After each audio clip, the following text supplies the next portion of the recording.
আচ্ছা, আমি ক্লাস শুরু করি কারণ কালকে দেরি হয়ে গেছিল একটু। তোমরা সবাই আসো, আস্তে আস্তে অসুবিধা নেই, বিয়াল্লিশ জন এসে গেছে। গত ক্লাসে আমি ম্যাটেরিয়ালসের প্রপার্টি পড়ানো শুরু করেছিলাম। মেনলি আসলে মেকানিক্যাল প্রপার্টি আগে পড়াচ্ছি, কারণ মেকানিক্যাল লোডই আসলে মেনলি অ্যাপ্লিকেবল সার্ভিসে। অন্যান্য লোডও যেটা বলেছিলাম থার্মাল লোডও আসে, মেকানিক্যাল বিহেভিয়ারটা একটু বেশি ইম্পর্টেন্ট আর কি। তো আমি এটা পড়ানো শুরু করেছিলাম, তাকে ইলাস্টিক প্লাস্টিক বিহেভিয়ার এগুলো একটু বলছিলাম। তোমরা কি পরে দেখেছিলা বাসায় গিয়ে? কেউ কি দেখেছিলা? সেখান থেকে আমি শুরু করছি। দেখো, তুমি এটা একটু কালকে দেখাচ্ছিলাম, কালকে শুধু আমি এই ছবিটা দেখিয়েছিলাম, কিন্তু শুধু ইলাস্টিক বিহেভিয়ারটা দেখিয়েছিলাম। আজকে দেখো কেমন যে অ্যাটম গুলো দেখো কিভাবে সজ্জিত আছে। দেখো একদম যে এই ভিজিবলি হরিজন্টাল, দেখো হরিজন্টাল বরাবর কিন্তু এটা অ্যালাইন হয়ে আছে। আচ্ছা, এগুলা কি তোমরা বুঝো যে কোনটা ক্রিস্টাল কোনটা নন ক্রিস্টাল? এগুলো কি কোনো আইডিয়া আছে? ক্রিস্টাল কোনগুলা? Yes sir. ক্রিস্টালে কেমন থাকে? কি থাকে? একদম অর্ডার্ড অবস্থায় থাকে, তাই তো? জি স্যার, রিপিটিং হয়। রিপিটিং হয় এবং অর্ডার থাকে। যদি পুরোপুরি ক্রিস্টাল হয়, মানে এমন হতে পারে পার্শিয়ালি ক্রিস্টাল, যে কোনো অংশে ক্রিস্টালটা আছে, কোনো অংশে আবার ক্রিস্টাল নাই। যেমন পলিমার গুলো আসলে এরকম, কিছু অংশ দেখা যায় ক্রিস্টাল থাকে, কিছু অংশ থাকে না। ক্রিস্টাল থাকে মানে কি আসলে কি, যে অ্যাটম গুলো কি অর্ডার্ড অবস্থায় থাকে।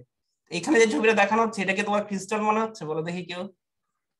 এখানে কি Yes, sir. অর্ডার আছে? তাহলে এটা ক্রিস্টাল, ক্রিস্টালের একটা ছবি আসছে, যেমন একটা ক্রিস্টাল ম্যাটেরিয়ালের ছবি আসলে দেখানো হচ্ছে। দেখো এখন অ্যাটম গুলো কেমন, দেখো এক্স হরিজন্টাল অ্যাক্সিসেও তারা অ্যালাইন্ড অবস্থায় আছে, আবার কি দেখো ভার্টিক্যাল অ্যাক্সিসেও অ্যালাইন্ড অবস্থায় আছে। এবং দেখো যার যেখানে থাকার কথা ছিল প্রত্যেকটা কিন্তু সে সেখানে আছে। এমন অনেক সময় কি এমন থাকে কি, যে কোনো একটা অ্যাটম মিসিং থাকতে পারে, এরকম কিন্তু হয় আর কি। অনেক সময় দেখা যায় কি, ধরো যতগুলো অ্যাটম থাকার কথা তার থেকে একটা ছোট একটা বেশি অ্যাটম আছে, এরকম কিন্তু অনেক সময় থাকে ম্যাটেরিয়ালের মধ্যে। যদি এরকম হয় যে কোন একটা ক্রিস্টালের মধ্যে একটা কোন একটা জায়গায় একটা সাইটে অ্যাটম নাই, যদি এমন হয় কোন একটা সাইটে একটা বেশি বেশি অ্যাটম আছে, তাহলে ওগুলোকে বলা হচ্ছে ডিসলোকেশন। যে একটা টার্ম লেখা আছে নিচে, দেখো ডিসলোকেশন। এটাকে ক্লিয়ার করতে পারছি যে ডিসলোকেশন কি জিনিস? যদি মনে করো কোন একটা ক্রিস্টাল অনেকগুলো অ্যাটম আছে, যদি এমন হতো যে এই অ্যাটমটা নাই, সেটাকেও ডিসলোকেশন বলা হবে। আর এমন যদি হয় যে এখানে দেখো বড় বড় অ্যাটম আছে, অনেক সময় দেখা যায় কি যে ফাঁকে ছোট ছোট অ্যাটম, অন্য একটা ইম্পিউরিটি বা অন্য একটা অ্যাটম ঢুকে যায়, সেটাকেও ডিসলোকেশন বলে। ঠিক আছে, এটা তো আমি বোঝাতে পারছি ডিসলোকেশন কি জিনিস। আচ্ছা, এবার দেখো যে একটা অ্যাটম কোনো লোড দেওয়া নাই, একটা ম্যাটেরিয়ালের ছোট একটা অংশ, অ্যাটম গুলো সজ্জিত আছে সুন্দরভাবে। ক্রিস্টালের যে কোনো একটা ক্রিস্টাল ম্যাটেরিয়াল, এটাকে লোড দেওয়া হচ্ছে, অনেক বেশি লোড দিল, ইল পয়েন্টের বেশি, তাহলে কি হবে বলো দেখি? কি প্লাস্টিক ডিফর্মেশন হবে যদি বেশি লোড দেওয়া হয়? ইয়েস স্যার, হতে পারে। তাহলে দেখো সেটাই দেখানো হচ্ছে। দেখো এখানে ডিফর্মেশনে অনেক বেশি ডিফর্মেশন হচ্ছে। এর মধ্যে দেখো কি ডেল পিও আছে, ডেল ইও আছে। ডেল পি মানে কি প্লাস্টিক ডিফর্মেশন, আর ডেল ই মানে হচ্ছে ইলাস্টিক ডিফর্মেশন। যেহেতু লোড ইল পয়েন্টে বেশি গেলে কি হবে, সেখানে ইলাস্টিক ডিফর্মেশন হবে, প্লাস্টিক হবে। এখন এখন যে অ্যাটম গুলো ছিল, অ্যাটম গুলো কি করছে, কোন দিকে যাচ্ছে বলো দেখি ছবি দেখে। তুমি যেদিকে টান দিচ্ছ, টেনসাইল লোড দিচ্ছ, সেদিকেও কিন্তু দেখো কি স্ট্রেচ হচ্ছে, তাই না? এই ওয়াই অ্যাক্সিস বরাবর স্ট্রেচ হচ্ছে। এদিক এক্স বরাবর কি যাচ্ছে, স্লাইড করছে। দেখো একটু ছবি দেখে বলো দেখি এদিকে গেছে কিনা, ডান দিকে। না স্যার, শুধু তো না স্যার, বরাবর আছে তো। এদিকে বাড়ানো হয়েছে, এই পাশেও কিন্তু গেছে, তুমি বুঝতে পারছো না? মানে এই পাশেও কিন্তু শেয়ার হচ্ছে। দেখো যে দেখো এখানে কিছু একটুখানি হলো হয়েছে আর কি, এখানে বোঝা যাচ্ছে না, একটুখানি আসলে হয়েছে। আর একটু বেশি লোড দিলে একটু বেশি হবে। যেটা হচ্ছে যে তুমি এখানে যদি টেনসাইল লোড, মানে দেখা যাচ্ছে টেনসাইল লোড, কিন্তু যখন টেনসাইল লোড কোনো কিছুর উপর পড়ে, সেখানে কিন্তু সেটা কিন্তু শেয়ার কম্পোনেন্টও থাকে আর কি। একটু শুনে নাও আর কি। যদি পিওর লোডটা টেনসাইল হয়, দেখা যায় কি সেখানে একটা শেয়ার কম্পোনেন্টও থাকে। এখানে যে ওয়াই অ্যাক্সিস বরাবর যে স্ট্রেচ হচ্ছে, সেটা আসলে কি মেইনলি টেনসাইল লোডের জন্য হচ্ছে। কিন্তু কি দেখা যাবে কি, যে এই যেহেতু শেয়ার লোডও কাজ করবে, এই হরিজন্টাল বরাবর কিন্তু এতে কিছু একটা যেখানে লেখা আছে শেয়ার হচ্ছে। পেন গুলো কি করছে আসলে কি, যেখানে আছে তার থেকে ডান দিক মানে কি, যেদিকে শেয়ার ফোর্স কাজ করে, শেয়ার ফোর্স আসলে কাজ করে কি পারপেন্ডিকুলার, যেদিকে তুমি লোড দিবে তার 90 ডিগ্রিতে শেয়ার ফোর্স গুলো কাজ করে। এই জন্য দেখা যায় কি যে অ্যাটম গুলা ভার্টিক্যাল লেন্থ এদিকে, যেদিকে লোড দিচ্ছে সেদিকেও তো স্ট্রেচ হচ্ছে, আবার কি করছে, যেদিকে শেয়ার ফোর্স কাজ করবে সেদিক বরাবর কি হচ্ছে, সে শেয়ার করছে। এখন তুমি লোডটা ছেড়ে দিলা, কি হবে বলো দেখি?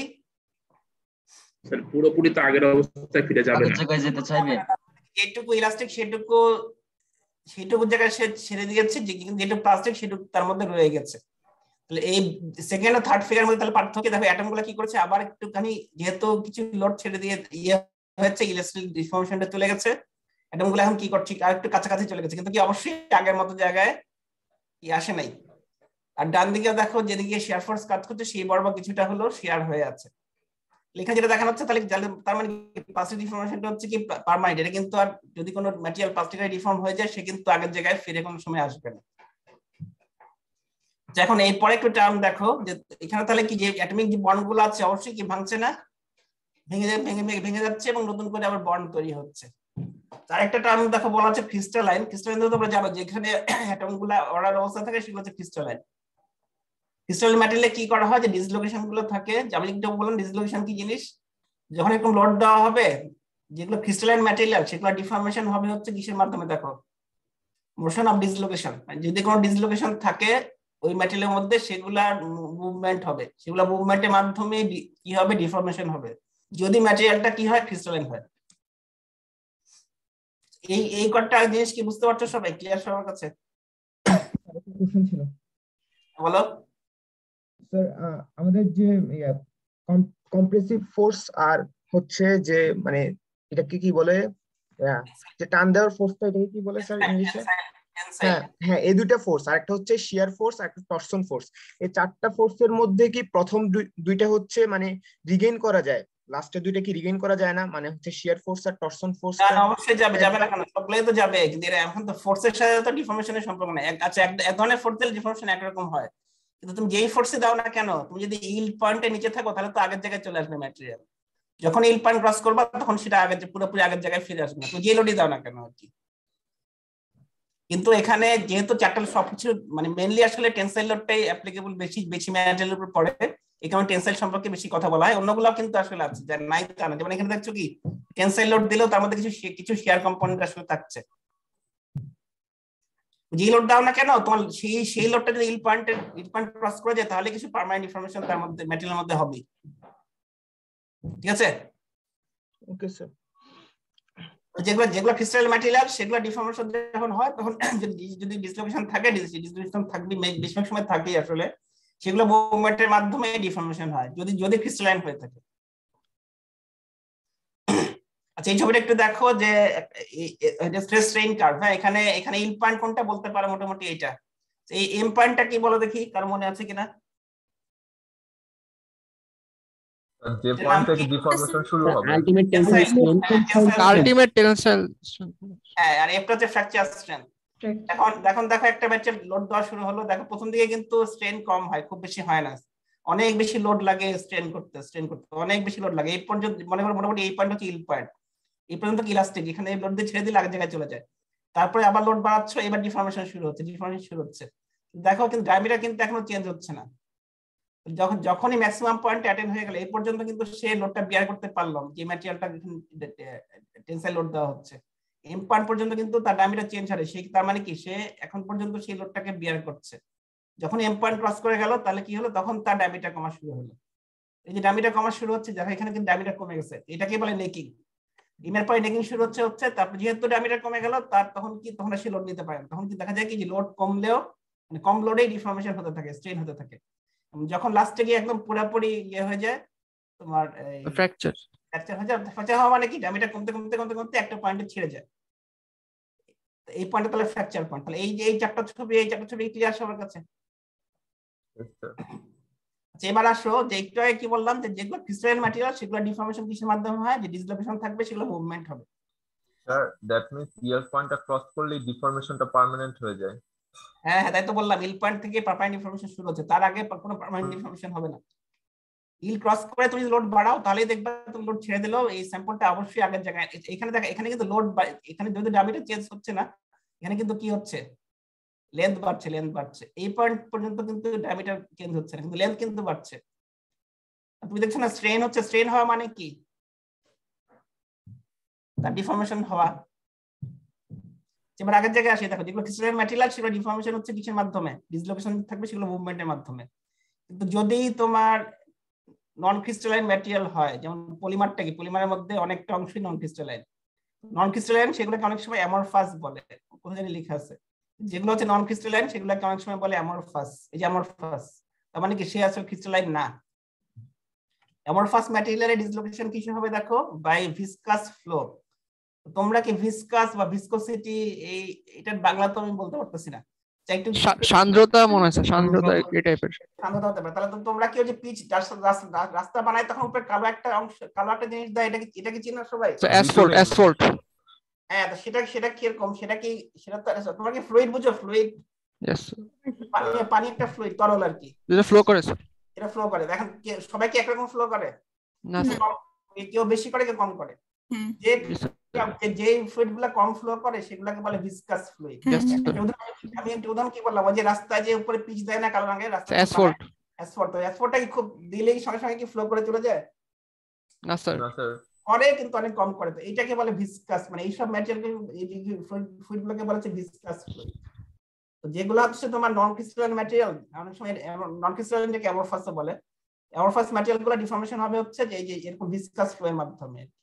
আর যেগুলো ক্রিস্টালাইন সেগুলোর মুভমেন্ট হবে কি ডিফর্মেশনের কি হবে, এই ডিসলোকেশন মুভমেন্টের মাধ্যমে। ডিসলোকেশন কি বুঝতে পারছো তোমরা? ডিসলোকেশন কি জিনিস? যদি মনে করো যতগুলো অ্যাটম আছে ততগুলো অ্যাটম নাই, কোন একটা জায়গায় অ্যাটম মিসিং, সেটাই ডিসলোকেশন। অনেক সময় দেখা যায় কি যে অ্যাটম গুলো মাঝখানে যখন জায়গা আছে না ছোট ছোট, সেগুলো তো অনেক সময় কি ছোট্ট কোনো অন্য কোনো অ্যাটম এসে চলে আসে, সেগুলোও ডিসলোকেশন আর কি। সরি, ভিসকোসিটি মেজার করে কি দিয়ে আপনি যে বললেন ফ্লো করে? এটা ভিসকোসিটি মেজারমেন্ট একটা মেশিন আছে আর কি, মেশিন দিয়ে করে দেয়। আচ্ছা সরি, তোমাদের মেকানিক্যালের কোর্স থাকবে, মেকানিক্যাল স্যার আর ডিটেইল তোমাদেরকে বলবে ভিসকোসিটি এগুলা ফ্লুইড, যখন ফ্লুইড মেকানিক্স পড়বা তখন জানতে পারবে আর কি। তাহলে দেখো এখন আবার এক জায়গায় আসে যে যেগুলো যে ক্রিস্টালাইন ম্যাটেরিয়াল সেগুলো deformation dislocation sorry movement deformation হবে কিসের মাধ্যমে? ডিসলোকেশন মুভমেন্টের মাধ্যমে। তো ডিসলোকেশন মুভমেন্ট মনে করো যে এইখানে একটা ডিসলোকেশন আছে, তাহলে কি করবে? এই প্লেনটা মুভ করবে। কিন্তু দেখা যাবে যদি এই প্লেনে যদি কোনো ডিসলোকেশন না থাকে তাহলে এই প্লেনটা মুভ করবে না। হ্যাঁ, তাহলে যে মুভ এখানে মুভ কোন দিকে করছে বলো দেখি? এদিকে, মানে যেদিকে শেয়ার ফোর্স কাজ করছে সেদিকে, তো এখন যদি সবগুলা মানে কোন একটা লেয়ার মুভ করে, কোন একটা লেয়ার মুভ না করে, তাহলে কি হবে? এই লেয়ার যদি মনে করো এখানে ডিসলোকেশন থাকতো তাহলে কি করতো? এই লেয়ারটা সামনের দিকে যেত, কিন্তু এই লেয়ারটা যেত না। এই উপরের লেয়ারটা কি করবে? নিচের লেয়ারের সাপেক্ষে এই পাশে চলে যাবে, তাই না? আস্তে আস্তে ডান দিকে মুভ করবে। তাহলে ডিসলোকেশন কোন দিকে হবে? তাহলে মুভমেন্ট আসলে কোন দিকে হবে? এদিকে হবে। যদি এমন হতো যে এদিকে মুভ করতো তাহলে কি হতো?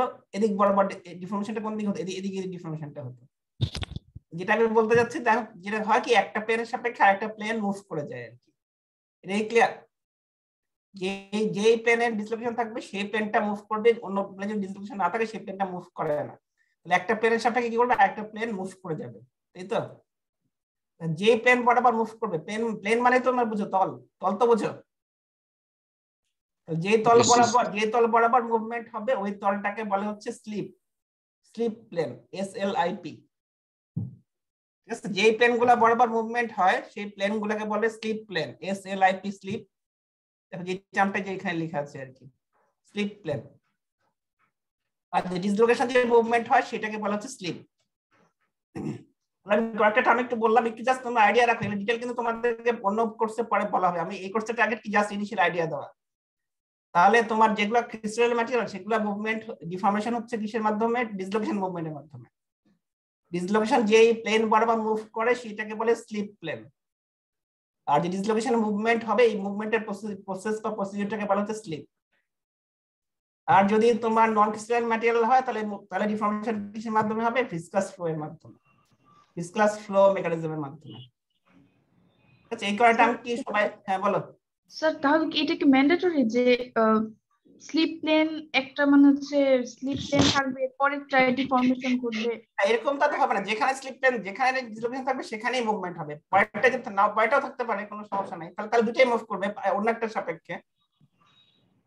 যদি সেকেন্ডটাও ডিসলোকেশন থাকে তাহলে সেটাও মুভ করবে, দুটাই মুভ করবে, তা অন্য একটা সাপেক্ষে মুভ করবে, তখন অন্য একটা প্লেনের সাপেক্ষে যেখানে তোমার নাই, ডিসলোকেশন নাই, সেখান দিয়ে। স্যার কোনো যদি ডিসলোকেশন না থাকে তাহলে কি ডিফর্মেশন কম হবে? খুবই কম হবে, বা হবেই না বলতে গেলে। জানলে ডিসলোকেশন আসলে থাকেই, মানে দেখা যায় কি যে একটু ইমপিউরিটি, মানে একদম পিওর ম্যাটেরিয়াল আসলে তৈরি করা খুবই কঠিন, কিছু না কিছু ইমপিউরিটি আসলে থাকেই, বুঝতে পারছো? যদি একদমই কম থাকে তাহলে ডিসলোকেশন মুভমেন্ট কম হবে, সে ডিফর্ম আসলে হবে না যদি সে ক্রিস্টালাইন হয়ে থাকে। স্যার ভিসকাস ফ্লো এর মাধ্যমে ডিফরমেশন কেমনে হয় এটা ভালো বুঝতে পারিনি। এটা বুঝতে পারছো না, এটা আমি এখন ডিটেল বলতে পারছি না। এই কোর্সে এত ডিটেল বলতে গেলে আমার তো যে মেকানিক্যাল কোর্স হয়ে যাবে আর কি। এটা আমি জাস্ট এইটুকু জেনে রাখো যে যেটা অ্যামরফাস সেটা মুভমেন্ট হচ্ছে ভিসকাস ফ্লো এর মাধ্যমে। তো ওরা যেভাবে মুভ করে, ওই যে পিচ দিলে কি পিচটা আস্তে আস্তে মুভ করে না রাস্তার মধ্যে, এর থেকে বেশি এই মেকানিজম সম্পর্কে এই কোর্সে বলার সুযোগ নাই আর কি। জাস্ট এটুকুই জেনে রাখো যে যদি এরকম, যদি অ্যামরফাস ম্যাটেরিয়াল যেগুলো, সেগুলো মুভমেন্ট হবে এই ভিসকাস ফ্লো এর মাধ্যমে। সেখানে কিন্তু কোনো ডিসলোকেশন থাকবে না, যেহেতু অ্যামরফাস। আচ্ছা একটু বুঝো, ক্রিস্টালাইন দেখে কিন্তু এখানে কিন্তু ডিসলোকেশন আছে। যদি অ্যামরফাস হয়, অ্যামরফাস মানে কোনো প্লেনই তো নাই, একটা অ্যাটম এক এক দিকে, তাহলে তুমি সেখানে কোনো প্লেনই তো পাবা না খুঁজে। সেখানে সেখানে সেই ক্ষেত্রে কিন্তু তো ডিসলোকেশন মুভমেন্ট সম্ভব না। এই জন্য এটা এই জিনিসটা বলতেছে। এইটুকু আমি এই পর্যন্ত বলতে পারি, এর থেকে ডিটেল বলতে গেলে আসলে এই কোর্সে সম্ভব না, এটা তোমাকে ওই অন্য কোর্সে পড়াবে। জাস্ট একটু জেনে রাখো যে ক্রিস্টালাইন হলে মুভমেন্ট ডিসলোকেশনের মাধ্যমে হয়, যদি অ্যামরফাস হয় তাহলে ভিসকাস ফ্লো মেকানিজমের মাধ্যমে হয়। এবার আবার আগের জায়গাতে আসতে হবে, স্ট্রেস স্ট্রেইন। আচ্ছা এখানে একটু ছবিটাতে ভুল আছে, এই বি পয়েন্টটা এটা একটু আমরা যে স্লিপ প্লেন পড়লাম, এটা তো মানে কাল্পনিক, তাই না? মানে আমরা ওভাবে হ্যাঁ প্লেন তো আঁকা থাকবে না, যে ডিরেকশন বরাবর মুভমেন্ট হবে সেটাই স্লিপ প্লেন আর কি। আচ্ছা আচ্ছা এরপর দেখো যে আমরা স্ট্রেস স্ট্রেইন কার্ভে আসলাম। এখন এখানে বলার আগে একটু বলি, এই যে এখানে বি পয়েন্টটা একটু বেশি উপরে দেখানো হচ্ছে, কারণ ছবিটাকে বড় করে দেখানো হয়েছে। এই বি পয়েন্টটা এত উপরে না, বি পয়েন্টটা হয়তো দেখা যাবে যে এর কাছাকাছি একটা পয়েন্ট, বা খুবই কাছাকাছি, একটু বেশি হতে পারে কিন্তু কাছাকাছি এরকম জায়গাতে হবে আর কি। এই বিটাকে জাস্ট বোঝার জন্য বা বড় করে দেখানোর জন্য বেশি উপরে চলে গেছে। যেখানে দেখো বলছে যে লোড দিচ্ছ, স্ট্রেস স্ট্রেন, স্ট্রেস হচ্ছে, স্ট্রেস দেওয়ার পরে স্ট্রেন তো হচ্ছে।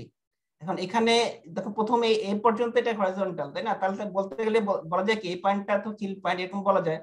আর যেহেতু বি পয়েন্টটা একদমই কাছে, তাহলে আসলে কি বলা যায়, অনেক সময় বলা যায় এটা ইল পয়েন্ট, বিটা আছে, বিটা কিন্তু দূরে না, বিটা কিন্তু কাছে। এটা আবার বলতেছি এ আর বি কিন্তু একদমই কাছাকাছি, মানে কি একটুখানি হতে পারে, এখানে হতে পারে, একটু লোড বেশি হতে পারে, খুব বেশি না। তাহলে এ বা বি যদি এ বি কাছাকাছি হয়ে যায়, তাহলে এটাও এ ও বি একই আর কি। তাহলে কি হবে, এই পয়েন্ট পর্যন্ত কি হচ্ছে, ইলাস্টিক ডিফর্মেশন হচ্ছে।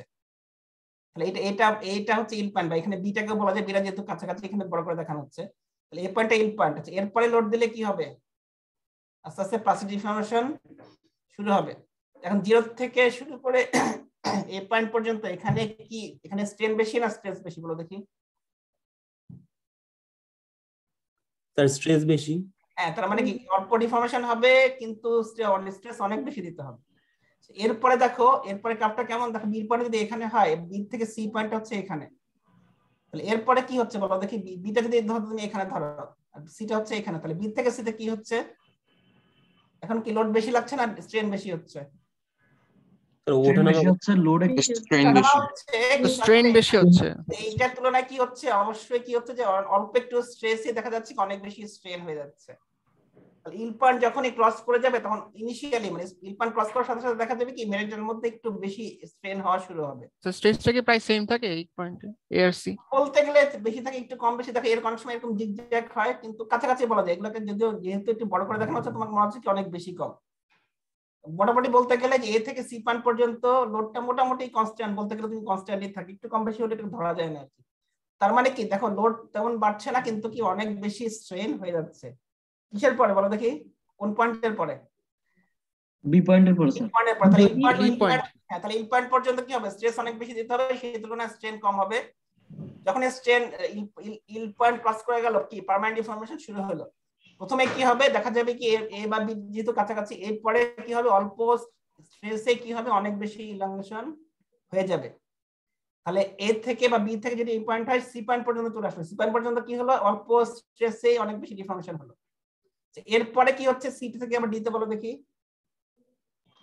স্ট্রেসও বাড়ছে, স্ট্রেনও বাড়ছে। হ্যাঁ, এখানেও ডিফর্মেশন হচ্ছে, কিন্তু এখানে আবার কি স্ট্রেস অনেক বেড়ে যাচ্ছে। এটা কারণটা আমি একটু পরের স্লাইডে দেখছি, তারপরে এখানে আবার এই জিনিসটা একটু দেখো। এখানে দেখো স্ট্রেস স্ট্রেন কার্ভ, কিন্তু ওয়াই অ্যাক্সিসে অবশ্যই স্ট্রেস, এক্স অ্যাক্সিসে স্ট্রেন। প্রথমে লোড দিচ্ছ, লাল কার্ভটা দেখো, লোড দিচ্ছ এখানে এই পয়েন্ট থেকে কিন্তু ডেভিয়েট শুরু হলো, এটা হচ্ছে ইলাস্টিক, এটা হচ্ছে কি ইল পয়েন্ট। ইল পয়েন্টের পরে আবার কি লোড দিচ্ছ ডিফর্মেশন হচ্ছে, এখানে গিয়ে লোড ছেড়ে দিচ্ছে। লোড ছেড়ে দিলে লাফটা কোন দিকে যাবে, এখন নিচের দিকে চলে আসবে। যখন লোড একদম ছেড়ে দিলা কি হলো, একটা পার্মানেন্ট স্টেট, এটা হচ্ছে কি, এটা কি প্লাস্টিক ডিফর্মেশন এইটুকু হলো। এখন যদি আবার লোড দেওয়া হয়, তাহলে যে জিনিসটা হয় দেখো, এখন কিন্তু আগে কিন্তু এই পয়েন্টে ইল্ডিং হয়ে যাচ্ছিল, এখন লোড বাড়ানো হচ্ছে, যদি আবার লোডটা আবার দেওয়া হয় তাহলে দেখা যায় কি ইল পয়েন্টটা কি এখন দেখো আগে ছিল সিগমা y1, এখন কি হয়েছে সিগমা y2 সিগমা y2 হয়ে গেছে। তাহলে কি আগে যে ইল স্ট্রেস বা ইল স্ট্রেন ছিল সেটা কি এখন বেড়ে গেল না? জি স্যার। তার মানে ম্যাটেরিয়ালটা কি ইল স্ট্রেন বেশি হওয়া মানে কি ম্যাটেরিয়ালটা কি শক্তিশালী হলো না কি হলো? এটা শক্তিশালী হয়ে গেল। এই যে স্ট্রেস বাড়লো এটাকেই বলা হচ্ছে স্ট্রেইন হার্ডেনিং, অনেক সময় ওয়ার্ক হার্ডেনিং বলে আর কি। ঠিক আছে, তুমি যদি কোনো একটা ইল পয়েন্ট ক্রস করে যাও, যখন ইল পয়েন্ট ক্রস করে যাবা ম্যাটেরিয়াল সঙ্গে সঙ্গে কিন্তু হচ্ছে না, দেখো এখানে স্ট্রেস কখন বাড়ছে ইল পয়েন্ট ক্রস করার কিছুক্ষণ পরে, কিন্তু মানে ইল পয়েন্ট ক্রস করে গেলা ইনিশিয়ালি কি হয় একটু কি দেখলাই ইনিশিয়ালি কিন্তু ডিফর্মেশন হয়ে যায় বেশি, কিন্তু এই সময় কি হয় ম্যাটেরিয়ালটা আবার স্ট্রেন হার্ডেনিং হয় ইল পয়েন্টের পরে। স্ট্রেন হার্ডেনিং হওয়া মানে কি সে হার্ড হয়ে গেল, তাহলে হার্ড হয়ে গেলে তার কি ডিফর্মেশন সহজ হবে কঠিন হবে বলো দেখি? কঠিন হবে স্যার, কঠিন হবে। এটাকে আমি বুঝতে পারছি যে স্ট্রেন হার্ডেনিং এর জন্য কি হচ্ছে ইল পয়েন্টটা বেড়ে যাচ্ছে, আর যেহেতু এখানে কিছু হার্ডেন মানে কি হার্ড হয়ে যাওয়া ম্যাটেরিয়ালটা, যেহেতু একটা হার্ড হয়ে গেল তাহলে এটা কিন্তু ইল পয়েন্টের পরে কিন্তু হচ্ছে একটুখানি পরে গিয়ে হচ্ছে, যখনই হার্ড হয়ে গেল স্ট্রেন হার্ডেনিং হয়ে গেল তার মানে কি তার স্ট্রেংথ একটু বাড়লো বা সে একটু হার্ড হয়ে গেল, এরপরে কি হবে এরপরে কি ডিফর্মেশন তাহলে কি লোড বেশি লাগবে না কম লাগবে? বেশি লাগবে। বেশি। এই দেখো এইটাই আবার আগের জায়গায় আসি, তাহলে এই জন্য এই জায়গাটা কি হচ্ছে যে দেখো এর থেকে এই পর্যন্ত ইল পয়েন্টের পরে হঠাৎ করে কি হচ্ছে যে অল্প স্ট্রেসেই অনেক বেশি স্ট্রেন হয়ে যাচ্ছে, সি পয়েন্ট পর্যন্ত আস্তে আস্তে সে অলরেডি কি হয়ে গেছে স্ট্রেন হার্ডেনিং হয়ে গেছে, হার্ড হয়ে গেছে, তাহলে এই জন্য এরপরে কি হবে তাহলে আবার ডিফর্ম করতে গেলে দেখা যাবে কি আবার লোড, যেহেতু সে হার্ড হয়ে গেছে আবার লোড বাড়বে, বাড়তে এই পয়েন্টে আসলো। ঠিক আছে, তাহলে এইটা কি পয়েন্ট? ইল পয়েন্ট। এটা ইল পয়েন্ট না, ইউটিএম সো ম্যাক্সিমাম। তারপরে এখান থেকে আবার টেকিং শুরু হলো এবং এই পয়েন্টে গিয়ে সে ফ্র্যাকচার হবে। তাহলে যে B point C point D point এগুলো কি বুঝতে পারছো যে কেন এখানে সমান আছে বা কেন সি থেকে ডি তে বেড়ে গেল? Yes sir. ডি পয়েন্টটা হচ্ছে কি তার সবচেয়ে ম্যাক্সিমাম স্ট্রেস যেটা সে বিয়ার করতে পারবে, এরপরে কিন্তু সে আর বিয়ার করতে পারছে না, তার লেকিং শুরু হয়ে যাচ্ছে, ডায়ামিটার কমে যাচ্ছে, এই পয়েন্টে গিয়ে ফ্র্যাকচার হয়ে যাচ্ছে।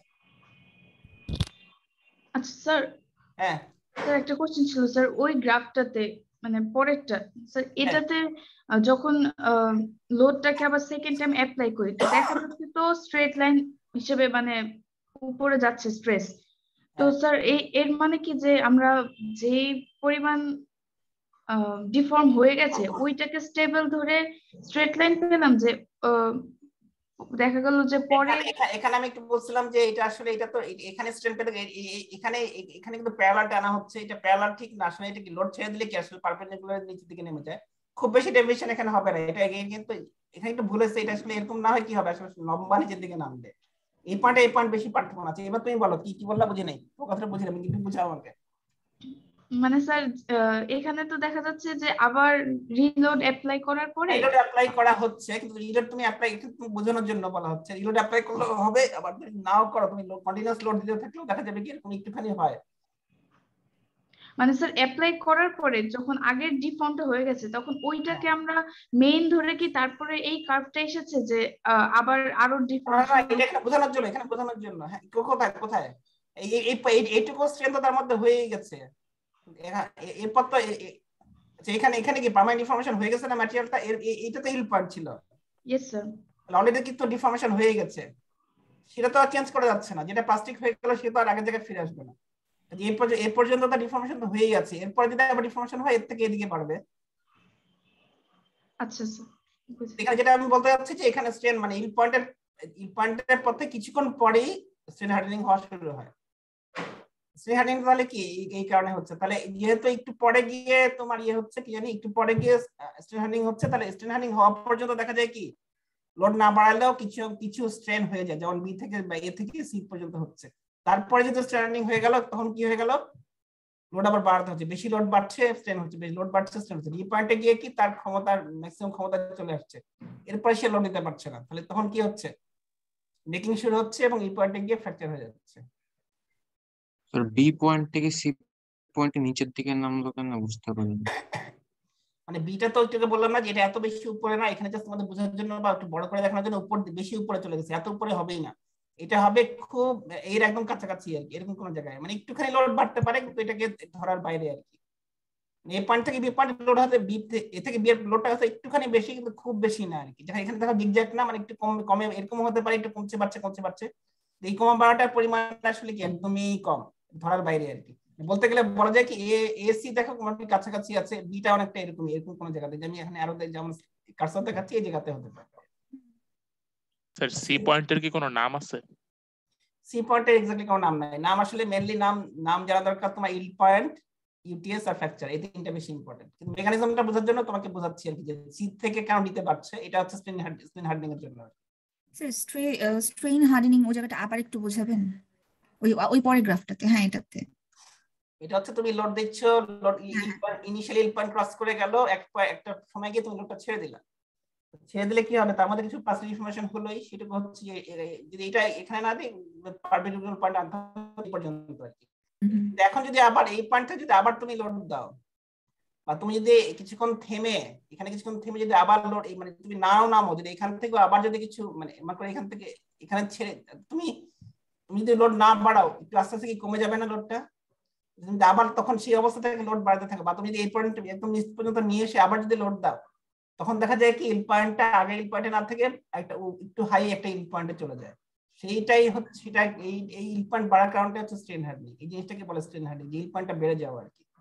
আচ্ছা, তো স্ট্রেন হার্ডেনিং নাম, এটা ওয়ার্ক হার্ডেনিং এ বলে। তো হার্ডেনিং মানে ম্যাটেরিয়ালটা কিছু হলে হার্ড হয়ে যায়, হার্ড হয়ে গেলে তার ডিফর্মেশন আবার তখন কি বেশি লোড লাগবে। স্যার আনলোড না করলে কি স্ট্রেন হার্ডেনিং হবে না? হবে বললাম তো, যে তুমি ধরে রাখলেও তুমি যদি লোডটা মনে করো এখানে এসে পরে তুমি কি করলা, তুমি লোড বাড়াইলা না, এখানেই ধরে রাখলা কিছুক্ষণ, তারপরে আবার লোড বাড়ানো শুরু করলা, সেখানেও স্ট্রেন হার্ডেনিং কিছুটা হয়ে যাবে। স্ট্রেন হার্ডেনিং ইল পয়েন্টের পর একটা পয়েন্টে কি আসলে কিছু না কিছু ম্যাটেরিয়ালের হয়, কারো কম হয় কারো বেশি হয়। আচ্ছা, ডিফরমেশনটা পার্মানেন্ট থাকে আর কি সব সময়? তা তো থাকবে, তুমি ইল পয়েন্ট ক্রস করলে তো তোমার পার্মানেন্ট ইনফরমেশন হয়ে গেল ম্যাটেরিয়াল। জি স্যার, এই জন্য স্যার ওখান থেকে দিলেও হবে আর আনলোড করে দিলেও হবে। হ্যাঁ, যেটা করো না কেন তোমার কিছুটা স্ট্রেন হার্ডেনিং হবেই আর কি, মানে তোমার স্ট্রেন হার্ডেনিং হওয়া মানে কি তোমার ইল স্ট্রেসটা বেড়ে যাওয়া। আচ্ছা, এইগুলো বলে ফেলছি, এবার একটু আসো যে স্ট্রেস স্ট্রেন কার্ভ দুই ধরনের ম্যাটেরিয়ালের জন্য দেখানো হচ্ছে, একটা হচ্ছে ফেরাস, একটা নন ফেরাস। জেনারেলি যেগুলো ফেরাস ম্যাটেরিয়াল, ফেরাস মানে কি, যেগুলোর মধ্যে আয়রন থাকে, সেগুলোর ক্ষেত্রে দেখা যায় কি যে একটা শার্প ইল পয়েন্ট পাওয়া যায়। এই কমলা কাপটা কি স্ট্রেট পোরশন, এখান থেকে কিন্তু ডেভিয়েশন হওয়া শুরু হলো, তার মানে এটা হচ্ছে কি এখান থেকে ইলাস্টিক ডিফর্মেশন থেকে পাস ডিফর্মেশন শুরু হলো। তাহলে এই পয়েন্টটা হচ্ছে ইল পয়েন্ট, বোঝাই যাচ্ছে যে এখানে ডেভিয়েশন শুরু হচ্ছে, এটা ইল পয়েন্ট। যেগুলো নন ফেরাস, যেখানে কোনো আয়রন নাই, নন প্লাস্টিক সিরামিক, সেগুলোর ক্ষেত্রে কিন্তু অনেক সময় এই ইল পয়েন্ট ধরে। এখান থেকে তুমি বুঝতে পারছো যে কোন জায়গায় ডেভিয়েশন শুরু হয়েছে, একটু বোঝা যাচ্ছে নীল কাপটাতে? না স্যার, যাচ্ছে না। তাহলে যদি এরকম ক্ষেত্রে এরকম কার্ভ পাও, তখন তোমাকে কি করতে হবে, দেখো এই ছবিটাতে আসো, যে এই ম্যাটেরিয়ালটা তো স্ট্রেস হলে একসময় কি টোটাল স্ট্রেন তো পাওয়াই যাবে, তাই না? টোটাল স্ট্রেনের যদি এরকম শার্প ইল পয়েন্ট না পাওয়া যায়, তখন কি করতে হবে, এই টোটাল স্ট্রেনের 0.2% স্ট্রেন বের করতে হবে। টোটাল যে স্ট্রেন হবে সেটা 0.2% একটা ভ্যালু বের করতে হবে। সেই ভ্যালুটা মনে করো এখানে আসছে এই পয়েন্টটা, যে তোমাকে টোটাল স্ট্রেনের 0.2% একটা স্ট্রেন ভ্যালু বের করতে হবে, সেই ভ্যালুটা তোমাকে এখানে মার্ক করতে হবে যে ওই স্ট্রেন বরাবর কোন জায়গাতে আছে। এবার কি করতে হবে, সেই পয়েন্টটা বরাবর যে কার্ভে যে স্ট্রেস পোরশন ছিল, দেখো এখানে হচ্ছে এটা প্যারালাল একটা লাইন টানতে হবে। টানলে কি হবে, লাইনটা আস্তে আস্তে একসময় কি হবে, ওই অরিজিনাল কার্ভে টাচ করবে। যেই পয়েন্টেই টাচ করবে সেই পয়েন্টটাকে তখন ধরতে হবে ইল স্ট্রেন। সেটা যেহেতু অ্যাকচুয়াল স্ট্রেন, ইল স্ট্রেন হয়তো নাও হতে পারে, সেই ক্ষেত্রে এটা কি নামটা কি বলে, বলা হচ্ছে প্রুফ স্ট্রেস। কারণ কি আসলে এটা কি এক্সাক্ট ইল স্ট্রেস হয়তো বা না, কিন্তু কাছাকাছি কোনো একটা অবশ্যই কোনো কাছাকাছি ভ্যালুই পাওয়া যায়। তো এই জন্য যেহেতু সরাসরি মেশিন থেকে পাওয়া যায় না, একটা আইডিয়া করে করা হচ্ছে, এটা নাম দিয়েছে প্রুফ স্ট্রেস। যেসব ম্যাটেরিয়ালের ক্ষেত্রে শার্প ইল পয়েন্ট পাওয়া যাবে না, তাদের ক্ষেত্রে বলতে হবে কি প্রুফ স্ট্রেস। এটা কিভাবে ক্যালকুলেট করতে হয়, এটা কি বুঝতে পারছো সবাই? স্যার 0.2% দিয়ে সব সময়? হ্যাঁ, টোটাল স্ট্রেনের 0.2% স্ট্রেন যেখানে হবে, সেই পয়েন্ট একটা তুমি তোমার যে কার্ভের যে অংশটা স্ট্রেট, তার প্যারালাল একটা লাইন টানতে হবে। সেই লাইনটা যে পয়েন্টে অরিজিনাল কার্ভকে টাচ করবে, সেই পয়েন্টটাই হচ্ছে তখন তার এই প্রুফ স্ট্রেস। এটার নাম দেওয়া হচ্ছে কারণ কি আসলে এটা এক্স্যাক্টলি স্ট্রেস না, এর মতো তো আর না যে মেশিন থেকে মানে অ্যাকচুয়াল ভ্যালু হয়তো না, কিন্তু কাছাকাছি একটা ভ্যালু পাওয়া যায়। এই জন্য যেগুলো শার্প ইল পয়েন্ট নাই, সেগুলোর ক্ষেত্রে প্রুফ স্ট্রেস বলতে হয়। ওই গ্রাফটার প্যারালাল কিভাবে আঁকবো? এটা যে তো এখানে এই লাইনটা প্যারালাল টানতে পারবো না, মানে এইটা তো স্ট্রেট অংশ, একটা অংশ হরিজন্টাল অংশ না, সহজ একটা স্ট্রেট লাইন না, স্ট্রেট লাইনের প্যারালাল তো টানাই যাবে, সমস্যা কি? আচ্ছা স্ট্রেট লাইনটা। হ্যাঁ, যে অংশটুকু স্ট্রেট সেই অংশের প্যারালাল লাইন টানতে হবে। দেখো এটা এখান থেকে এদিকে গেছে, এটা একই, এটা স্লোপ একই স্লোপের লাইন টানতে হবে। যে পয়েন্টে অরিজিনাল গ্রাফে টাচ করবে সেটাই হচ্ছে তখন তার এই প্রুফ স্ট্রেস। স্যার আমরা তো মানে এরকম গ্রাফটা যে ইয়ের পয়েন্ট সহজে বের করা যায়, ওটা যে নন ফেরাস মেটালের জন্য জেনারেলি তাই হয়। হ্যাঁ, নন ফেরাসের জন্য এরকম পাওয়া যায় না জেনারেলি, কোন কোন অংশ পাওয়া যেত পারে, যদি যে পাওয়া যায় তাহলে তো এটা দরকার নাই। কিন্তু স্যার এখানে তো বলছে যে 0.2% অফসেটটা, এটা তো স্যার গ্রে কাস্ট আয়রনে, তাহলে এটা কাস্ট আয়রনের ক্ষেত্রে অনেক সময় নন ফেরাস, তো কিন্তু কি বললাম শুধু ফেরাস হলে যে হবে তাও তো না, মানে বেশিরভাগ ক্ষেত্রে ফেরাসের ক্ষেত্রে পাওয়া যায়, কোন কোন ক্ষেত্রে না পাওয়া যেতে পারে। ও মানে মেইনলি ফেরাস হলে বেশিরভাগ ফেরাসে এরকম স্টাবিল পয়েন্ট ধরা যায়, কোন কোন যেমন কাস্ট আয়রনে অনেক সময় নাও ধরা যায় না, এটা হতে পারে, এটা এক্সেপশন তো যে কোনো কিছুই থাকে। এটা একটা কথা বলা মানে সবসময় তো সেটা সবাই ফলো করবে তা না, কোনো এক্সেপশন তো থাকে আর কি। জেনারেলি তোমাকে বলে দিচ্ছি আর কি, যদি তুমি কাপ থেকে এরকম শার্পিল পয়েন্ট পাও তাহলে তো পেয়ে গেলে, যদি না পাও যে কোনো যেই ম্যাটেরিয়াল হোক না কেন তখন তোমাকে প্রুফ স্ট্রেস বের করে প্রুফ বলতে হবে, তখন আর তুমি ইল বলতে পারবে না। কিন্তু দেখা যায় কি আসলে যে ইলটা প্রুফ স্ট্রেস তখন হয়তো বা কাছাকাছি থাকে আর কি, খুব বেশি কম বেশি ডেভিয়েট করে না, কিন্তু তারপরে পুরোপুরি একই পয়েন্ট ভ্যালু হয়তো আসে না। এরপরে এই ছবিটা আবার দেখো, এটা তো একটু আগে দেখলাই আবার একই জিনিস, যে তুমি লোড বাড়াচ্ছ স্ট্রেন হচ্ছে, এখান থেকে হয়তো ইল পয়েন্ট ক্রস করে গেছে, পারমানেন্ট ডিফর্মেশন শুরু হয়ে গেছে, এম পয়েন্ট পর্যন্ত সে কি তার ডায়ামিটার চেঞ্জ হয়ে সে লোডটা বিয়ার করতে পারছে, এখান থেকে নেকিং শুরু হচ্ছে, ডায়ামিটার আস্তে আস্তে কমতে কমতে কমতে কমতে যে পয়েন্টে গিয়ে ইয়ে হলো ডায়ামিটার মানে ছিঁড়ে গেল, এটা হচ্ছে ফ্র্যাকচার পয়েন্ট। আচ্ছা, এবার আবার আগের কথাগুলোতে একটু আসো, যে ডাক্টিলিটি এটা কি মনে আছে কি জিনিস? তুমি লোড দিচ্ছ, ইল পয়েন্ট ক্রস করে গেছে, পার্মানেন্ট ডিফর্মেশন শুরু হয়ে গেল, আবার লোড দিচ্ছ এক সময় ইটিএস ক্রস করে ফ্র্যাকচার হবে। তো ফ্র্যাকচার হওয়া পর্যন্ত যে কোনো ম্যাটেরিয়াল যে পরিমাণে প্লাস্টিকলি ডিফর্ম হতে পারে, যে যত বেশি হবে তার ডাক্টিলিটি তত বেশি। হ্যাঁ, তাহলে যেই কত পরিমাণে ডিফর্ম হলো সেটা তোমাকে বের করতে হবে। তাহলে এখন যখন টেনসাইল লোড দেওয়া হয় কি হয়, লেন্থ আস্তে আস্তে বাড়ে, ডায়ামিটার আস্তে আস্তে কি হয়, কমে না বাড়ে? কমে। তাহলে এখন তুমি ডাক্টিলিটি বের করা যায়, ডাক্টিলিটিকে দুই ভাবে বলে, একটা বলে পার্সেন্টেজ ইলংগেশন, একটা বলে পার্সেন্ট রিডাকশন ইন এরিয়া।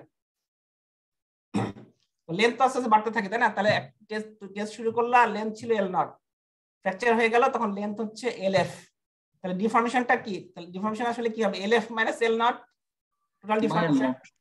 হ্যাঁ, সেটাকে তুমি অরিজিনাল লেন্থ দিয়ে ভাগ করো, তাহলে সেটা কি স্ট্রেনকে তুমি যখন 100 দিয়ে গুণ করবা সেটা সেই জিনিসটা হচ্ছে পার্সেন্ট ইলংগেশন, এটাকে পার্সেন্ট ইএল বলে সংক্ষেপে। তাহলে এইটা এভাবে তুমি ডাক্টিলিটিকে বলতে পারো। আবার একটা কি, যেহেতু কি আবার ক্রস সেকশন এরিয়া কি আস্তে আস্তে কমে যায়, অরিজিনাল ক্রস সেকশন এরিয়া যদি A0 হয়, ফাইনাল যখন ফ্র্যাকচার হলো তখন যদি AF হয়, তাহলে A0 মাইনাস AF হচ্ছে কি ক্রস সেকশনের চেঞ্জ, সেটাকে অরিজিনাল এরিয়া দিয়ে ভাগ করে যদি 100 দিয়ে গুণ করো সেটা কি বের হয়ে যাবে, পার্সেন্টেজ বা পার্সেন্ট রিডাকশন ইন এরিয়া। তাহলে এই দুইটার যে কোনো একটা দিয়ে ডাক্টিলিটিকে বলা যেতে পারে আর কি। মানে ডাক্টিলিটির মিনিং কি বিকৃতি? ডাক্টিলিটি তো বিকৃতি, তো ডিফর্মেশন, বিকৃতি মানে ডিফর্মেশনের বাংলা মানে বিকৃতি। ডাক্টিলিটি হচ্ছে যে সে কতটুকু প্লাস্টিসিটি, হ্যাঁ প্লাস্টিসিটি মানে বোঝায় আর কি, কতটুকু সে প্লাস্টিক্যালি ডিফর্ম হতে পারবে ফ্র্যাকচারের আগে, সেটাকে তুমি হয় পার্সেন্টেজ ইলংগেশন দিয়ে বলবা, নাহলে পার্সেন্টেজ রিডাকশন দিয়ে বলবা, যেকোনো একটা দিয়ে বলা যায়। এবার আবার একটু আগের জায়গায় আসো, দেখো স্ট্রেস স্ট্রেইন কার্ভ, এখানে দুইটা ম্যাটেরিয়ালের কথা বলা হচ্ছে, একটা হচ্ছে বি, একটা হচ্ছে বি ড্যাশ। বি ম্যাটেরিয়ালটা কেমন, বি ড্যাশটা কেমন, কেউ বলো দেখি, কোনটা স্টিফ বেশি, আগেরটা না পরেরটা? বিতে স্ট্রেন বেশি, বি ড্যাশ স্ট্রেন কম। বিটা তো ইএল পয়েন্ট একটু উপরে। তাহলে বি এর যে এই বি কার্ভটা কি, এটা স্টিফনেসও বেশি, স্ট্রেংথ তো ইউটিএসও কিন্তু বেশি, দেখো এটা ইউটিএস এখানে, এটা ইউটিএস, কিন্তু ইলাংগেশন কোনটা বেশি? Sir B prime B dash, B ড্যাশের ডাক্টিলিটি বেশি। হ্যাঁ, বি প্রাইমের ডাক্টিলিটি বেশি, এই বি এর ডাক্টিলিটি কম, কিন্তু স্টিফনেস স্ট্রেংথ দুটারই বি বেশি। এখন যে ম্যাটেরিয়ালের ইলংগেশন 5% এর থেকে কম, আচ্ছা এখানে এটা বড়ই দেখানো হয়েছে, এটা বড়ই না, স্ট্রেন কি দিয়ে বলে, এপসাইলন দিয়ে বলে, এখানে আসলে ই না লিখে এপসাইলন লিখতে হতো। যে ম্যাটেরিয়ালের ইলংগেশন 5 এর থেকে কম সেটাকে বলে ব্রিটল ম্যাটেরিয়াল, আর যে ম্যাটেরিয়ালের ইলংগেশন 5 এর থেকে বেশি ওটাকে বলতে হবে ডাকটাইল। ঠিক আছে, এটা একটা মোটামুটি একটা বেঞ্চমার্ক বলা যায় আর কি। যদি ইলংগেশন 5 এর কম হয় সেটাকে তুমি বলতে পারো ব্রিটল, যে ম্যাটেরিয়ালের ইলংগেশন 5 এর থেকে বেশি সেটাকে জেনারেলি বলা যায় হচ্ছে ডাকটাইল। ঠিক আছে, তাহলে দুই ধরনের ম্যাটেরিয়াল দেখলে, একটা হচ্ছে ব্রিটল যার ইলংগেশন অনেক কম, 5 এর থেকে কম, আরেক ধরনের ম্যাটেরিয়াল হচ্ছে ডাকটাইল যার ইলংগেশন কি হবে 5 এর থেকে 5% এর বি থেকে। কি নেকিং শুরুর আগের পয়েন্ট নাকি ইল্ড পয়েন্ট? এখানে তো এই কাপটা নাই, তার মানে কি এখানে ফ্র্যাকচার হয়ে গেছে, নেকিং শেষ তাহলে।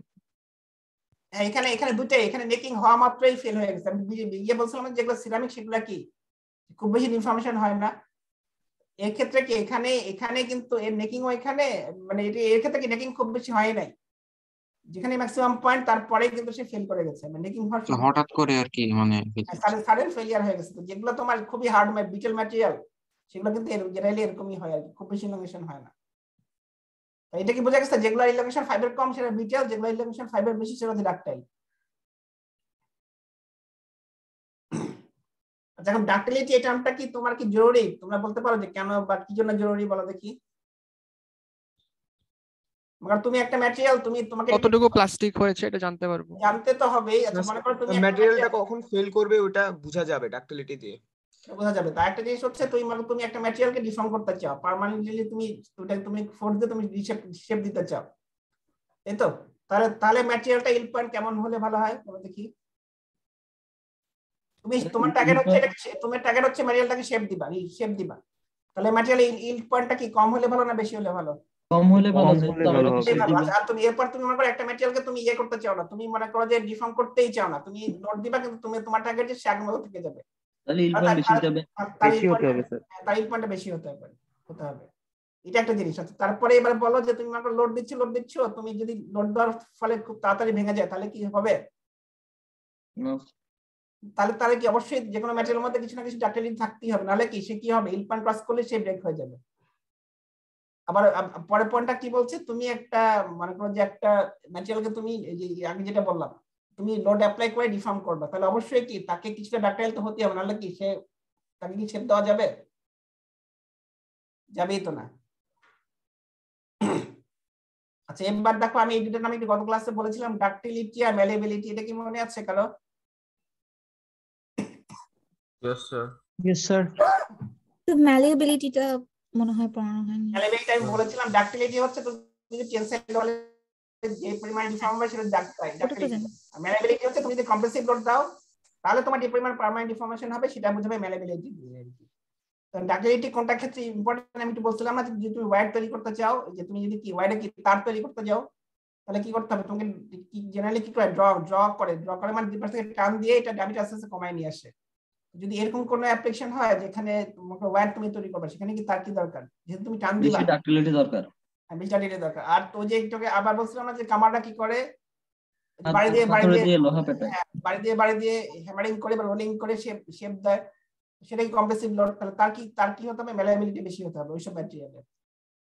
আর এই দুটাই কি আসলে কি বলতেছে, তুমি কি পরিমাণে ম্যাটেরিয়াল কি পরিমাণে হবে কি নাম জানি পার্মানেন্ট ডিফর্ম হবে তাকে বোঝা যাচ্ছে না। ডাক্টিলিটি যা ম্যালিয়েবিলিটি তার শুধু পার্থক্য কি, একটা হচ্ছে ওই এটা টেনসাইল লোড আর একটা হচ্ছে কম্প্রেসিভ লোড। ঠিক আছে, তাহলে এটা কিন্তু একই, তোমার আইডিয়া কিন্তু একই, শুধু একটা ক্ষেত্রে টেনসাইল লোড একটা ক্ষেত্রে কম্প্রেসিভ লোড। কোথায় একটা ইকুয়াল দেখো, এটা প্যাকের উদাহরণ কিন্তু বলা হয়ে গেল। এরপর আরেকটা টার্ম দেখো হচ্ছে টাফনেস। টাফনেসটা কি, যে কোনো ম্যাটেরিয়াল তো লোড দিলে এক সময় ফেল করবে, তাই না? ফেল করার আগে সে তো কিছু এনার্জি লোড দেওয়া মানে কি তার মধ্যে কিছু এনার্জি দিয়ে দেওয়া, তাই না? যে কোনো ম্যাটেরিয়ালে কি করে, ফেল করার আগে কিছু না কিছু পরিমাণ এনার্জি সে অ্যাবজর্ব করে। যে ম্যাটেরিয়াল ফেলিয়ারের আগে ফ্র্যাকচার পর্যন্ত যে অ্যামাউন্ট এনার্জি অ্যাবজর্ব করে সেটা হচ্ছে তার টাফনেস। এটা আমরা বুঝাতে পেরেছি আমি? যে কোনো ম্যাটেরিয়ালে ফেলিয়ার করার আগে লোড দিলে ফেল হওয়ার আগে সে যে পরিমাণ এনার্জি অ্যাবজর্ব করবে সেইটা হচ্ছে তার টাফনেস। তো যে টাফ বেশি সে কি করবে, বেশি এনার্জি অ্যাবজর্ব করবে, যে টাফ কম সে কি করবে, অল্প এনার্জি অ্যাবজর্ব করেই ফ্র্যাকচার হয়ে যাবে। এই টাফনেস জিনিসটা কি তাহলে বুঝতে পারছো জিনিসটা কি মানে মানে এমনি ফিজিক্যালি জিনিসটা কি এটা কি বোঝা গেছে টাফনেস জিনিসটা কিভাবে বুঝাতে পেরেছি আমি ইয়েস স্যার এখানে লো টাফনেস দুই জায়গা থেকে আচ্ছা এখন এবার দেখো এবার তিনটা কার্ভ দেখানো হচ্ছে একটা গ্রে একটা হচ্ছে ইয়েলো একটা হচ্ছে ব্লু যেটা গ্রেটা স্টিফনেস কেমন বেশি অনেক বেশি আচ্ছা তার তুলনায় দেখো যেটা ইয়েলো তার স্টিফনেস একটু কম যে ব্লু তার স্টিফনেস কি আরো কম টাফনেস বের করে কিভাবে তুমি যে টেনসাইল স্ট্রেস স্ট্রেইন কার্ভ তো টেস্ট করে পেয়ে গেলা সেই কার্ভের নিচে একটা এরিয়া আছে না কার্ভের আন্ডারে তো একটা এরিয়া থাকে সেই এরিয়াটা হচ্ছে যে যার এরিয়া যত বেশি সে তত বেশি টাফ যে কোনো ম্যাটেরিয়াল টেনসাইল টেস্ট করলা করার পরে স্ট্রেস স্ট্রেইন কার্ভ ড্র করলা করার পরে ওই কার্ভের আন্ডারে যে এরিয়াটুকু থাকবে সেটাই হচ্ছে তার টাফনেস এখন যেটা গ্রে বললাম গ্রেটা ইনিশিয়ালি আসলে কি অনেক বেশি স্টিফ তার ইউটিএস এ কিন্তু অনেক বেশি তার কি ইলংগেশন একদমই কম এই কার্ভের নিচে যদি এরিয়া বের করতে চাও তাহলে কতটুকু হবে দেখো গ্রে এরিয়া তো হচ্ছে এইটুকু এখানে কিন্তু গ্রে আছে এখানে কিন্তু গ্রে আছে এই যে কি করবে যেখানে ফ্র্যাকচার হবে সেখান থেকে একটা পার্টিকুলার লাইন টেনে দিলে নিচে চলে আসলো এই এরিয়াটাকে হচ্ছে ওই ম্যাটেরিয়ালটা টাফনেস এবার নীলটা কেমন বলো দেখি এর টাফনেস কি বেশি না কম অ্যাশ কালারটা স্যার দুইটাই কম স্যার নীল আর অ্যাশটা কম নীলটার ক্ষেত্রে কি স্টিফনেস কম কিন্তু ইলংগেশন অনেক বেশি ইয়েস স্যার স্টিফনেস এত কম যে সেই কার্ভটার আন্ডারেও কিন্তু এরিয়া অনেক কম নীল ম্যাটেরিয়ালটারও কি আসলে টাফনেস ভাঙবে না ছিঁড়ে যাবে এমন কিছু কোনটা নীলটা ভাঙবে না ছিঁড়ে ভাঙবে যাবে না লম্বা হবে হচ্ছে অনেক লম্বা হবে তারপরে ছিঁড়ে কিন্তু ভাঙবে না এই হচ্ছে কি খুব তাড়াতাড়ি ভেঙে যাবে এবার মাঝখানেরটার কথা বলো মাঝখানেরটা কি স্টিফনেস তো খুব বেশি না ইলংগেশনও এই নীল থেকে কম দেখা গেছে কি যে এই ম্যাটেরিয়ালটার জন্য এর টাফনেস অনেক বেশি কারণ এরিয়াটা এটা এই স্ট্রেসের আন্ডারে যে এরিয়াটা আছে তার ভলিউমটা অনেক বেশি তো এই তিনটা ম্যাটেরিয়ালের মধ্যে মাঝখানেরটা টাফনেস আসলে সবচেয়ে বেশি টাফনেস কিভাবে ইন্ডিকেট করা থাকে জুল পার মিটার কিউব জুলটা হচ্ছে এনার্জির একটা ইউনিট আর তাকে কি করলো এম কিউব মানে কি তার ভলিউম দিয়ে ভাগ করলো টাফনেস যদি বলতে চাও টাফনেসকে তোমাকে কিভাবে বলতে হবে জুল পার মিটার কিউব দিয়ে যে পরিমাণে এনার্জি অ্যাবজর্ব করবে তাকে তার কি ভলিউম দিয়ে ভাগ করতে হবে তো টাফনেস টার্মটা কি ক্লিয়ার সবার কাছে yes sir yes sir last আরেকটা কথা আমি আজকে বলবো সেটা হচ্ছে মডুলাস অফ রেজিলিয়েন্স জিনিসটা কি দেখো যে total work of elastic deformation মানে ইলাস্টিক ডিফর্মেশন কোন পর্যন্ত বলো দেখি ইল পয়েন্ট পর্যন্ত ইয়েস স্যার এখন লোড দেওয়া মানে কি কিছু একটা কাজ করা লোড মানে কি তার অফিস সিস্টেমে কিছু কাজ করা হচ্ছে এবং ম্যাটেরিয়াল কি করবে যখন লোড দিবা সে কি করবে সে চাবে কি ডিফর্মেশন ইনিশিয়ালি কি চায় ডিফর্মেশন হয়ে যাবে না হবে যে কোনো কি চায় কি তার পরিবর্তন হবে নো স্যার চায় না কেউই চায় না আসলে সে যে কোনো মানুষও কিন্তু তাই চায় সে যেখানে আছে সেখানেই থাকবে তার কোনো সমস্যা কিন্তু সে চায় না আসলে তাহলে সেই জিনিসটা এখানে বলা হচ্ছে যে তুমি যে ইলাস্টিক লোড ইলপান পর্যন্ত লোড দিবা লোড দেওয়ার পরে যে কোনো ম্যাটেরিয়ালে কি করবে ডিফর্মেশন সে চাবে ডিফর্মেশন না হতে রেজিলিয়েন্স মানে হচ্ছে যে ডিফর্মেশনের এগেইনস্টে সে বাধা দিবে ডিফর্মেশনে সে বাধা দিবে কে কতটুকু বাধা দিবে সেটা বের করার জন্য একটা টার্ম বের করেছে নাম দিয়েছে মডুলাস অফ রেজিলিয়েন্স এইটাকে ইউ আর দিয়ে বোঝায় ইউ আর সমান সমান কি sigma Y square by 2e sigma Y কি ইল স্ট্রেস ইল স্ট্রেন্থ এইটা কি স্ট্রেন স্ট্রেন না স্ট্রেন তো এপসিলন ই হচ্ছে ইয়াংস মডুলাস তাহলে যার মডুলাস অফ রেজিলিয়েন্স বেশি তাই ইল স্ট্রেস বেশি হতে হবে আর তার কি কম হতে হবে ই কম হতে হবে ই কম হওয়া মানে কি স্টিফনেস স্টিফ কম হওয়া আর সিগমা ওয়াই বেশি হওয়া মানে কি তাকে ডিফর্ম করতে গেলে কি লাগে ইনিশিয়াল অনেক বেশি ফোর্স লাগবে এই মডুলাস অফ রেজিলিয়েন্স তার কোন ধরনের ম্যাটেরিয়ালের জন্য বেশি বলো দেখি কার জন্য এটা বেশি হওয়া উচিত একটু প্র্যাকটিক্যাল বলো দেখি নাম বলো যে মনে করো যে শীট প্লেট বা কি কার এটা বেশি হওয়া উচিত চিন্তা করে বলো দেখি মানে কোন ধরনের ম্যাটেরিয়ালের ক্ষেত্রে এটা বেশি হলে ভালো স্যার ইটা কি স্প্রিং ইলাস্টিক ম্যাটেরিয়াল হবে এটা হচ্ছে ইয়াংস মডুলাস এটা ইয়াংস মডুলাস আর সিগমা ইল স্ট্রেস তাহলে এখানে বলে দেওয়া আছে দেখো স্প্রিং অ্যাপ্লিকেশনের জন্য এটা বেশি দরকার স্প্রিং গুলা কি স্প্রিং এর নেচার কি বলো দেখি elastic অনেক বেশি লম্বা করতে হবে, তার মানে কি তার ইলাস্টিসিটি বেশি, অনেক বেশি লম্বা করতে হবে, কিন্তু কি সে কি করবে লোড ছেড়ে দিলে আগের অবস্থায় ফিরে যাবে। আগের অবস্থায় চলে আসবে। তাহলে তাহলে তাহলে কি তাহলে স্প্রিং এর কি ইউআর ভ্যালুটা কি বেশি নাকি কম? রেজিলিয়েন্স বেশি। বেশি হলেই ভালো, বেশি হলেই ভালো, যত বেশি হবে তার মানে কি তার স্ট্রেন্থ বেশি, তাকে ডিফর্ম করতে গেলে কি অনেক বেশি লোড লাগবে। তাহলে স্প্রিং অ্যাপ্লিকেশনের জন্য এই প্রপার্টিটা খুব বেশি ইম্পর্টেন্ট। স্প্রিং বানাতে গেলে অবশ্যই সেই স্প্রিং ম্যাটেরিয়ালের ইউআর ভ্যালুটা অনেক বেশি হতে হবে। যার ইয়ং মডুলাস হচ্ছে কম তার হচ্ছে স্থিতিস্থাপক সীমা অনেক বেশি হবে। হ্যাঁ অবশ্যই হবে, জেনারেলি বেশি হয় আর কি। একটা প্রশ্ন ছিল, দেখলাম না যে আমি এটা দেখলাম না যে এর দাম স্টিফনেস অনেক কম, কিন্তু এই হয়তো বা এখানে কথা আছে। বলো প্রশ্ন বলো। আর হচ্ছে মানে রেজিলিয়েন্স তো হচ্ছে ওখানে মানে হচ্ছে ক্ষেত্রফলটা বোঝাচ্ছে যে হ্যাঁ মানে এক্স এক্সিস এর যে ক্ষেত্রফল তৈরি করছে ওটা হচ্ছে রেজিলিয়েন্স। তো তাহলে রেজিলিয়েন্স আর টাফনেস সে হচ্ছে ডিফর্মেশনে বাধা দিবে আর কি, ইলাস্টিক ডিফর্মেশন সে হবে, কিন্তু সে কি করে প্লাস্টিক্যালি ডিফর্ম হতে চাইবে না, মানে প্লাস্টিক্যালি ডিফর্মেশনে সে বাধা দিবে বেশি আর কি। আর হচ্ছে মানে আমি বলতে চাচ্ছিলাম যে রেজিলিয়েন্সও তো ক্ষেত্রফল আর টাফনেসেও তো আমরা ক্ষেত্রফল দেখলাম, তাহলে দুইটার মাঝে মেইন পার্থক্যটা কোথায়? এখানে হচ্ছে যে তোমার শুধুমাত্র ইল পয়েন্ট পর্যন্ত যে এরিয়া সেইটুকু, আর টাফনেস হচ্ছে টোটাল এরিয়া, ফ্র্যাকচার পর্যন্ত যে এরিয়া পর্যন্ত। হ্যাঁ, রেজিলিয়েন্স হচ্ছে তোমার শুধু ইল পয়েন্ট পর্যন্ত। ঠিক আছে, ওকে স্যার, থ্যাংক ইউ। তাহলে এই টার্মগুলো তোমরা একটু বাসায় দেখে নিও, তোমরা একটু না মানে এখন যদি বাসায় গিয়ে দেখো তাহলে কিন্তু খুব সহজ, মানে একদম ইজি মনে হবে। যদি না পড়ো মনে করো আমি ফেলে রাখলাম পরে পড়লাম, তাহলে কিন্তু একটু কঠিন হলেও পরে তুমি বুঝতে একটু কঠিন হলেও হতে পারে। আচ্ছা, এখানে দেখো অনেকগুলো কিন্তু ইকুয়েশন আমি বলছি, সেই ইকুয়েশন গুলো দিয়ে কিন্তু অঙ্ক আসলেও আসতে পারে। যেমন এখানে দুটো ইকুয়েশন আছে, এগুলো দিয়ে কিন্তু তোমার অঙ্ক আসতে পারে পরীক্ষায়। স্যার আর একটু করে কি ওই টাফনেসটা বলা যাবে? টাফনেস হচ্ছে যে কোনো ম্যাটেরিয়াল ফ্র্যাকচার হওয়ার আগে, ফ্র্যাকচার তো হবেই, লোড দিলে তো একটা সময় ফ্র্যাকচার হবেই, যে কোনো ম্যাটেরিয়াল ফ্র্যাকচার হওয়ার আগে সে যে পরিমাণ এনার্জি অ্যাবজর্ব করবে সেটা হচ্ছে তার টাফনেস।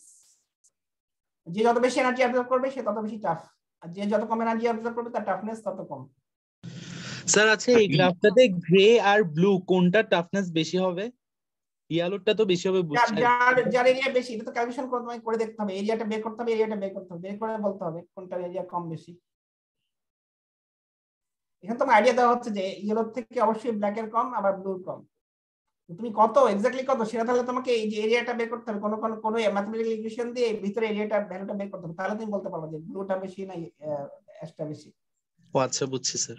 স্যার আর আমাদের স্লাইড গুলো তো পড়লেই হবে নাকি বইও স্লাইডগুলাই পড়তে হবে? স্লাইডগুলো যদি বুঝে ফেলো তাহলে হয়তো বই না পড়লেও হবে, কিন্তু যদি ভালো করে বুঝতে চাও বই পড়তে পারো, আর যদি মনে করো আমি বই পড়বো না, এগুলো যদি বুঝতে পারো তাহলে অ্যানসার করতে পারার কথা পরীক্ষাতে। স্যার এই ডাক্টিলিটি, টাফনেস, ম্যালিয়েবিলিটি স্যার এগুলা কি আমরা স্ট্রেস স্ট্রেন কার্ভ থেকে কম্পেয়ার করে পড়বো? কম্পেয়ার করে পড়বা, তুমি টার্মটা ফিজিক্যালি বুঝতে হবে, তুমি ডাক্টিলিটি কি জিনিস, ম্যালিয়েবিলিটি কি জিনিস, সেই জিনিসগুলো তোমাকে আইডিয়া মানে মাথার মধ্যে নিয়ে ফেলতে হবে যেগুলো কি করছে আর কি। আচ্ছা, ইয়ের ভ্যালু বাড়লে স্টিফনেস বাড়ে। হ্যাঁ, এই মানে তো হ্যাঁ, যার ই ভ্যালু বেশি তো সে বেশি স্টিফ, তার এই কার্ভটা বেশি খাড়া। যেমন এখানে স্টিফনেস নীলটা সবচেয়ে কম, সবচেয়ে বেশি হচ্ছে অ্যাশটার, আর ইয়েলোটা হচ্ছে মাঝামাঝি।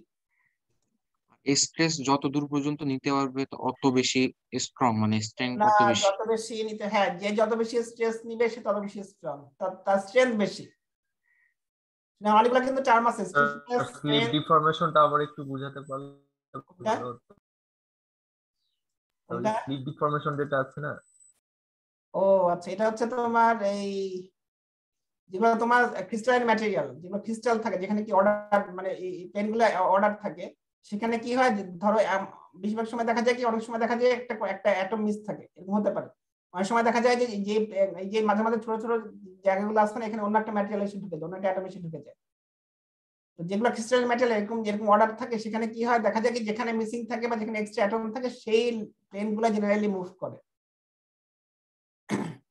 এই যেখানে ডিফর্মেশন ডিসলোকেশন আছে সেইগুলা মুভমেন্ট হবে, সেই মুভমেন্টের মাধ্যমে এটা এই ধরনের ম্যাটেরিয়াল ডিফর্মেশন হয় আর কি। যেখানে ডিসলোকেশন থাকবে, যে প্লেন বরাবর ডিসলোকেশন থাকবে সেই প্লেনটাই মুভ করবে, যেখানে ডিসলোকেশন থাকবে না সেই প্লেনটা মুভ করবে না। তোমার স্যার ইমপিওর ম্যাটেরিয়ালের জন্যই এটা হচ্ছে। ইমপিওর, হ্যাঁ, এটা একদিক থেকে ইমপিওর বলা যায়। জেনারেলি তোমায় কি বললাম, তুমি যখন ম্যাটেরিয়াল ডেভেলপ করবে একদম পিওর ম্যাটেরিয়াল ডেভেলপ করা খুবই টাফ আর কি, একটুখানি না একটুখানি ইমপিউরিটি থাকেই আর কি। এখন এখানে যদি তোমার করে এখানে 4টা অ্যাটম আছে, কোনোভাবে তোমার একটা অ্যাটম মিসিং হয়ে গেল, সেখানে কিন্তু অন্য কেউ অন্য কোনো বাইরে থেকে কেউ আসলো না, কিন্তু একটা অ্যাটম মিস হয়ে গেল, সেটাও কিন্তু ডিসলোকেশন, বুঝতে পারছো? আবার যদি বাইরে কেউ চলে আসে সেটাও ডিসলোকেশন। জি স্যার, থ্যাংক